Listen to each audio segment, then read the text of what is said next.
Hello and welcome back to Parc Fermé Parlay, Kieran Downey. It's race week once again. It is the week of the Hungarian Grand Prix. I am feeling rested, relaxed after an intense, very intense triple header that was filled with emotions. And to be honest with you, I'm so glad to have had that week where there was just no real F1. There was no racing, there was no big news, because I needed to just... Spanish Grand Prix, that was a bit of chaos. Austrian Grand Prix, that was so much chaos. British Grand Prix, iconic, a banger. I am still not over Lewis Hamilton winning. I am still not over. Similar to Charles Leclerc's, I will go back and watch that last lap and his cool down lap and him getting out of the car, and honestly, it brings me to tears every single time. Every time. Brings me to absolute tears. Same as Charles Leclerc winning Monaco. Same as Lando actually winning in Miami. The only thing that ruins Lando's Miami win for me is Crofty's terrible commentating on that last lap. All the stuff about Donald Trump, I don't even want to get into it. Yeah, it's been nice to have this week off of F1 to kind of just recenter myself. Obviously there was no race weekend, there was no big breaking news, like we didn't have any new driver contracts, there was no big moments that had happened. There's obviously a lot of rumours going around right now.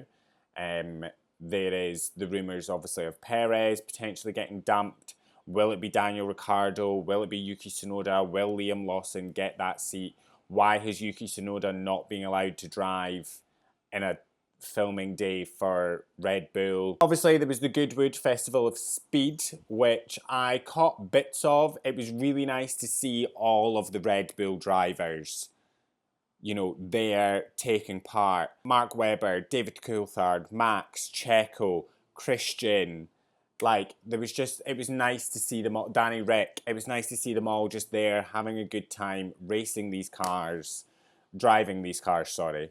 And it was a nice atmosphere. There was obviously James Vowles is there with Williams. Oliver Bearman was there with Ferrari. Other news out of Goodwood was the reveal of the RB17, which is Adrian Newey's final project with Red Bull Racing.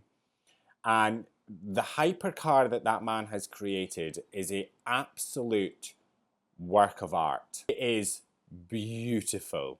I was not ready. It is stunning. I need to see that on track. The model that we've seen is not a finished model either. There's still parts that need to be worked on.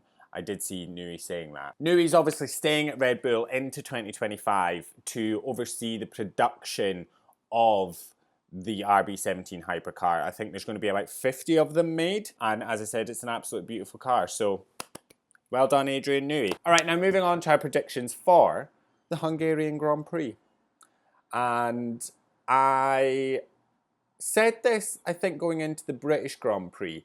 It's very exciting coming into these weekends and not knowing what is going to happen. Anyone could be standing on that podium. In 12 races, we've had 6 different winners. Max, Lando, Charles, Carlos, George, Lewis. I can't help but think, could we potentially see a 7th added to that list before the year is out? I think we could. It's very exciting going into these weekends and being it could be anyone. It could be anyone. So kicking off our predictions with pole position for the Hungarian Grand Prix. And I'm going with Lando Norris. That man is fast. That McLaren is fast.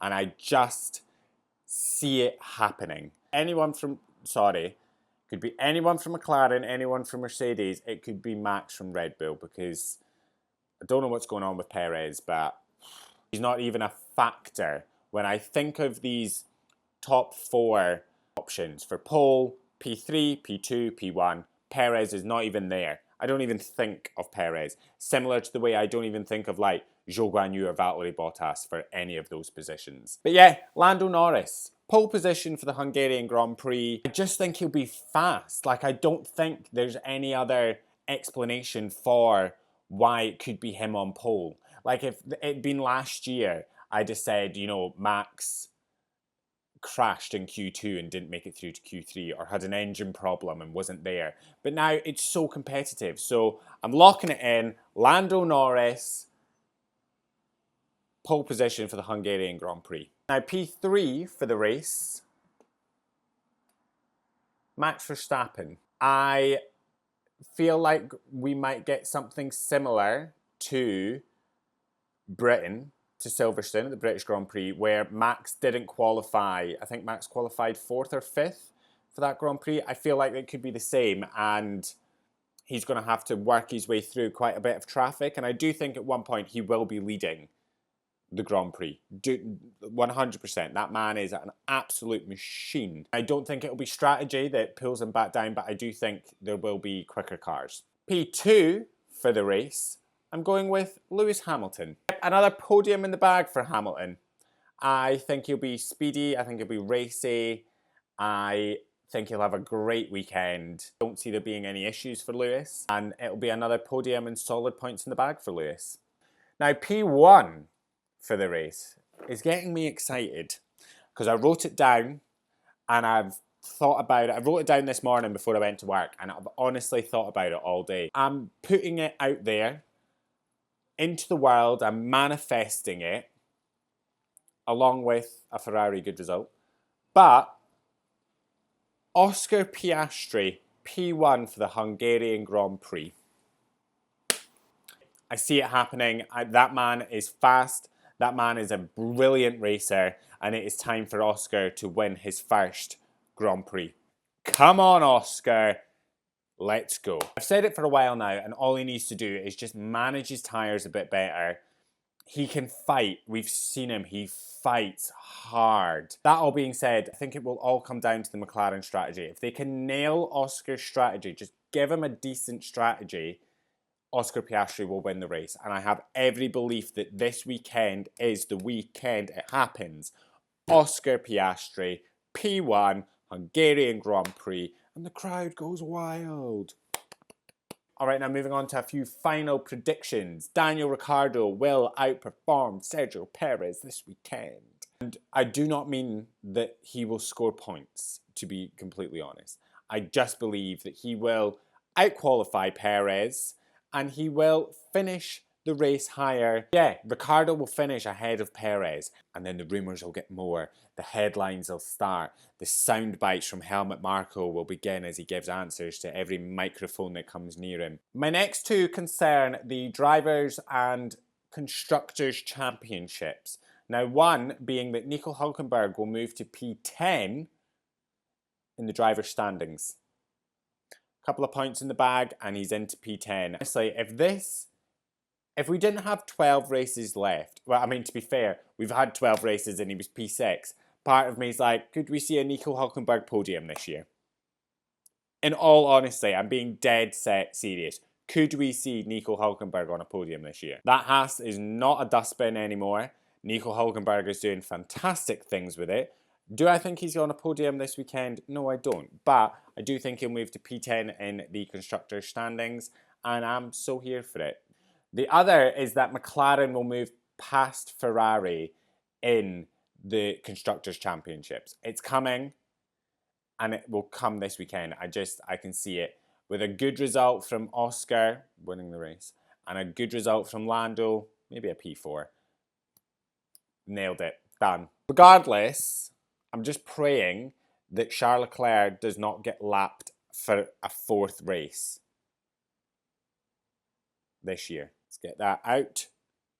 Bad vibes, bad juju, we don't want it. My next prediction is that not all 20 drivers will finish the race. I think it'll be an Alpine, but not all 20 drivers will finish the race. There we have it. My final crazy prediction is that Logan Sargent will score his first points in F1 based purely on racing alone. And by points, I mean 1 point, and Logan Sargent will finish P10. 10. Maybe I'm on the Logan Sargent hype train after Britain, but his weekend in Britain was bloody brilliant. So, all aboard the Logie Bear hype train. First point in F1 based purely on racing alone. He obviously has scored a point before in Formula 1, back in 2023, Austin Grand Prix, but it wasn't down to racing. It was down to Charles Leclerc and Lewis Hamilton getting disqualified from the race. My God, this is the weekend. Logan Sargent gets a point in F1 and Oscar Piastri wins his first race. What a weekend. And that is all our predictions for the Hungarian Grand Prix. We will be back on Friday after the first 2 practice sessions to break down everything that happens there. And then obviously we will be back after quali, and then after the Grand Prix, we've got F3, F2, F1 from literally like 7 or 8 in the morning all the way through till tea time. It's good for the soul. I will see you after practice. Enjoy the rest of your day. Love you. Bye.